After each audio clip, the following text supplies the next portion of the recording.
పెట్టుబడుల కోసం రాష్ట్రాన్ని మార్కెట్ చేసేందుకు దావోస్ పర్యటన ఉపయోగపడుతుందని ముఖ్యమంత్రి చంద్రబాబు తెలిపారు. ప్రపంచ స్థాయి సంస్థలతో నెట్వర్క్ ఏర్పాటు చేసుకోవడం ద్వారా మన దగ్గర ఉన్న అవకాశాలను అందరికీ తెలిసేలా చేయవచ్చని, తద్వారా పెట్టుబడులకు అవకాశం ఏర్పడుతుందని ఓ ప్రకటనలో చంద్రబాబు తెలిపారు.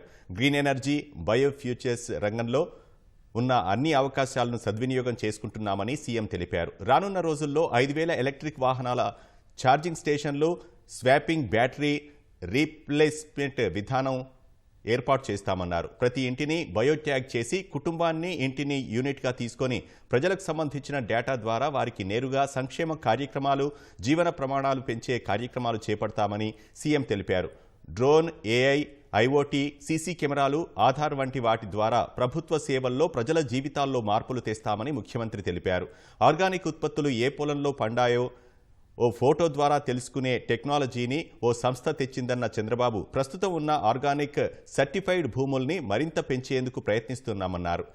ప్రజల సమాచారాన్ని రియల్ టైంలో మానిటరింగ్, అనాలిసిస్ చేయడం ద్వారా పాలన మెరుగవుతుందన్నారు. వెల్దీ, హెల్దీ, హ్యాపీ ఆంధ్రప్రదేశ్ తమ విధానంగా ముఖ్యమంత్రి చంద్రబాబు పునరుద్ఘాటించారు.